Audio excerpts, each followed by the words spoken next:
नमस्कार, मैं हूं रविशंकर। स्वागत करता हूं आपके अपने YouTube चैनल स्मार्ट स्टडी पे। तो आज के इस वीडियो में हम जानेंगे दुनिया के सबसे ज्यादा बाइक मैन्युफैक्चर करने वाली कंपनी होंडा के बारे में कि आखिर इसकी शुरुआत कैसे हुई और सोइचिरो होंडा ने आखिर कितने संघर्षों का सामना करके इतनी बड़ी कंपनी खड़ा किया। दोस्तों, अगर आपको हमारा कंटेंट पसंद आता है और आप चाहते हैं कि हम ऐसे इन्फॉर्मेटिव वीडियोस आपके सामने लाते रहें, तो आप चैनल को सब्सक्राइब करके बेल आइकन भी दबा सकते हैं। होंडा ऐसा कोई 2 व्हीलर या 4 व्हीलर चाहता नहीं होगा जिसने ये नाम ना सुना हो, लेकिन आज कामयाबी के शिखर को छूने वाला होंडा की शुरुआत की कहानी काफी संघर्ष से भरा रहा है। मैं बात कर रहा हूँ Honda Motors private limited company के संस्थापक सोइचिरो होंडा की। सोइचिरो होंडा का जन्म 17 नवंबर 1906 को जापान के एक छोटे से गाँव शिजुकुआ में हुआ था। इनके पिता गेहेई होंडा एक लोहार थे और वो पुरानी टूटी हुई साइकिल खरीद कर उन्हें ठीक करके बेचा करते थे। सोइचिरो होंडा को बचपन से ही औजारों से खेलना बहुत पसंद था। वह अपने पिता के साथ उनके साइकिल बनाने में मदद करते थे। होंडा जब छोटे थे तब एक दिन उनके गांव में एक फोर्ड मॉडल टी कार वहां की सड़कों पर धूल उड़ाते हुई गुजरी। उसे देखकर होंडा के मन में उसी तरह की कार की मशीनों को लेकर जिज्ञासा उठी।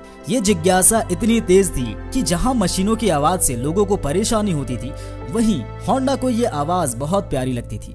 होंडा को पढ़ाई लिखाई करना बिल्कुल भी पसंद नहीं था और यही वजह थी कि उन्होंने लगभग 16 साल की उम्र में पढ़ाई छोड़ दी। पढ़ाई छोड़कर वह अपने पिता के साथ सारा दिन साइकिल बनाने में लगे रहते थे। उन्हें ये काम करना बहुत पसंद था। बचपन से ही उन्हें बाइक्स और कार में काफी रुचि थी, लेकिन पैसे और क्वालिफिकेशन दोनों ही कम थे और माँ बाप की इकलौती उम्मीद होंडा ही थे, क्योंकि होंडा के 5 भाई बहन गंभीर बीमारी की वजह से बचपन में ही इस दुनिया को छोड़ चुके थे। जब ये 16 साल के थे तब इन्होंने न्यूज़पेपर में Art Shokai auto repairing shop car के कंपनी में मैकेनिक की नौकरी का ऐड देखा और उसमें काम के लिए टोक्यो चले गए। उन्हें काम तो मिल गया, लेकिन उनकी उम्र बहुत कम थी। होंडा उस कंपनी में सबसे कम उम्र का वर्कर था और उनकी उम्र को देखते हुए उन्हें केवल साफ सफाई का काम ही दिया गया।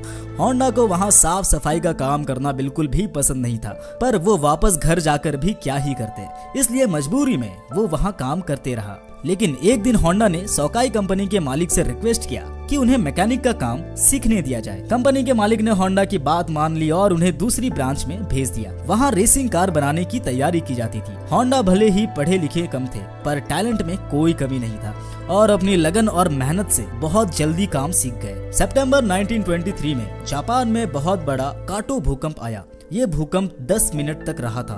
भूकंप इतना तेज था कि 93 टन और 40 फुट ऊंची बुद्ध की एक मूर्ति 2 फुट तक खिसक गई। 1,40,000 से ज्यादा लोग मारे गए। आर्ट सोकाई कंपनी तो बच गया, लेकिन वहाँ के ज्यादातर मैकेनिक अपने परिवार की देखभाल के लिए नौकरी छोड़कर चले गए। होंडा का घर दूर और सुरक्षित था, इसलिए उन्हें यहीं रहकर मैकेनिक का काम संभाला और मैकेनिक की कमी को दूर किया।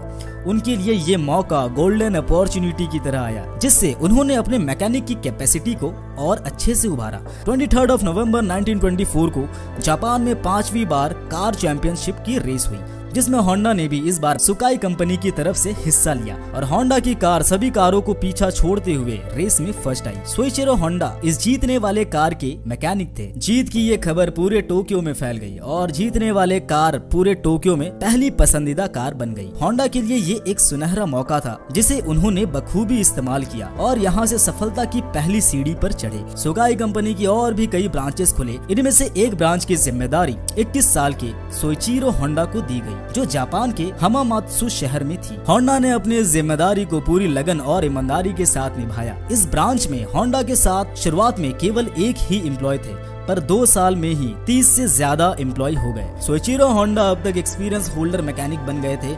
उनके लाइफ में सब कुछ ठीक ठाक चल रहा था, लेकिन उनकी किस्मत को कुछ और ही मंजूर था। 1936 में एक कार रेस के दौरान उनका बहुत बड़ा एक्सीडेंट हो गया, जिसमें उनके लेफ्ट आर्म्स और शोल्डर फ्रैक्चर हो गया और चेहरे पर काफी चोटें आई। उन्हें 3 महीने तक हॉस्पिटल में ही रहना पड़ा। ये समय उनकी जिंदगी का सबसे दर्द और उदासी भरा समय था, क्योंकि अब ना तो होंडा मैकेनिक का काम कर सकता था और ना ही कार रेस में पार्टिसिपेट कर सकता था। कुछ समय बाद वो वापस ठीक होकर अपने सोकाई कंपनी वापस गए और वापस से मैकेनिक का काम शुरू किया। लेकिन अपनी नई खोज की आदत से मजबूर होंडा सिर्फ मैकेनिक बने रहना नहीं चाहते थे। उनके दिमाग में पिस्टन रिंग बनाने का ख्याल आया। आइडिया आर्ट सुकाई के मालिक को बताया, लेकिन उसके मालिक ने होंडा के इस नए आइडिया को रिजेक्ट कर दिया क्योंकि इसमें खर्चे के साथ साथ लॉस होने का भी रिस्क था और उनकी कंपनी पहले से ही फायदे में चल रही थी, इसलिए वो ये रिस्क नहीं लेना चाहते थे। होंडा ने अपनी सारी पूंजी लगाकर 1948 में खुद की एक कंपनी टोकाई सेकी हेवी इंडस्ट्री खोली और पिस्टन रिंग बनाने में लग गए। लेकिन उन्हें पैसों की भी जरूरत थी, इसलिए उन्होंने अपने दोस्त सोइचारू काटू को कंपनी का प्रेसिडेंट बना दिया और खुद सोकाई कंपनी में एज अ मैकेनिक काम जारी रखा। अब होंडा पहले से डबल मेहनत करने लगे। वो दिन में सोकाई कंपनी के लिए काम करते थे और रात में अपने कंपनी के लिए पिस्टन रिंग की खोज। बहुत समय बीत गए लेकिन उन्हें इस काम में सफलता नहीं मिली। लेकिन होंडा ने ये तय कर लिया था कि वह किसी भी कीमत पर पिस्टन रिंग बनाकर ही रहेंगे। काफी समय बीत जाने के बाद आखिर उनके मेहनत को देख सक्सेस को उनके पास आना ही पड़ा और पिस्टन रिंग बनकर तैयार हो गया। कुछ समय बाद ही टोयोटा को पिस्टन रिंग सप्लाई करने का कॉन्ट्रैक्ट मिला, लेकिन उन्हें ये पता चला कि उनके द्वारा बनाए गए पिस्टन रिंग्स में काफी कमी है और पिस्टन रिंग्स की क्वालिटी कम होने के कारण टोयोटा की रिक्वायर क्वालिटी के अनुसार पास नहीं हो पाई। टोयोटा कंपनी ने होंडा की भेजी हुई 50 में से 47 सैंपल को रिजेक्ट कर दिया।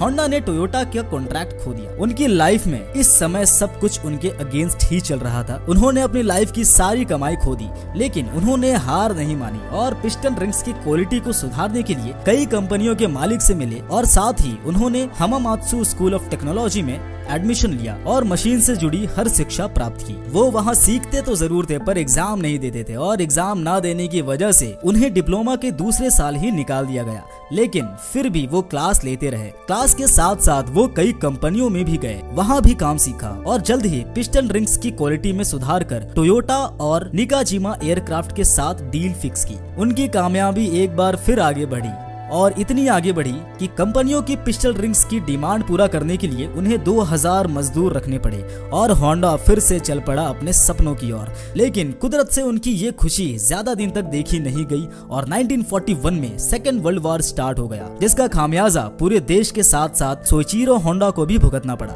1944 में सेकेंड वर्ल्ड वॉर में हुए युद्ध के दौरान एक मिसाइल उनके फैक्ट्री में आ गिरी और उनकी फैक्ट्री पूरी तरह से जलकर खत्म हो गई। सोइचिरो होंडा के लिए यह समय उनके दिल को दहला देने वाला था। अब उनके पास कुछ नहीं बचा था, सब कुछ खत्म हो गया था।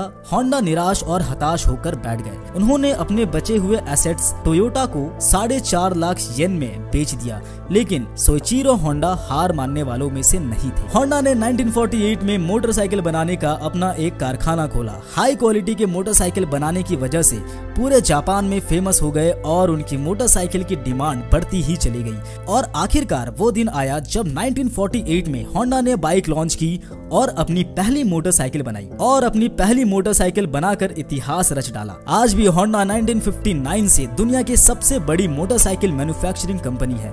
उसके बाद होंडा की पहली स्पोर्ट बाइक लॉन्च की गई, जिसने 1962 इंटरनेशनल रेसिंग कंपटीशन में फर्स्ट आकर रेसिंग बाइक की दुनिया में अपने पोजीशन को पहले नंबर पर लाया। लेकिन अब भी उनके बचपन में देखी गई कार का सपना अधूरा था और वो अब अपने उस सपने को पूरा करने में लग गए। 1963 में होंडा ने अपनी पहली कार टोरेन को लॉन्च किया, जिसे लोगों ने ज्यादा पसंद नहीं किया। लेकिन इसके बाद होंडा कंपनी की कई फेमस कार्स आई, जैसे Honda city, Honda civic, Honda amaze, Honda Brio etcetera etcetera.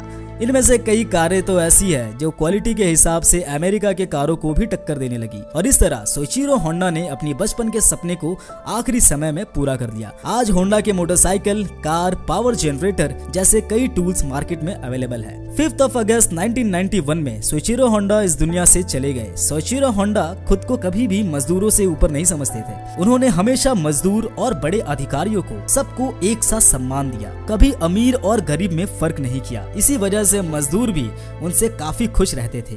आज वो हमारे बीच नहीं है, पर उनकी कंपनी में उनकी बनाई हुई मोटर बाइक्स और कार के जरिए उनका नाम अभी भी लोगों के मन में जिंदा है। तो दोस्तों, आपको हमारा कंटेंट कैसा लगा ये हमें कमेंट बॉक्स में जरूर बताएं। और अगर आपको हमारे द्वारा दी गई इन्फॉर्मेशन अच्छी लगी तो चैनल को सब्सक्राइब करें, बेल आइकन दबाएं और अपने दोस्तों के साथ जरूर शेयर करें। मिलते हैं अगले वीडियो में, तब तक के लिए नमस्कार।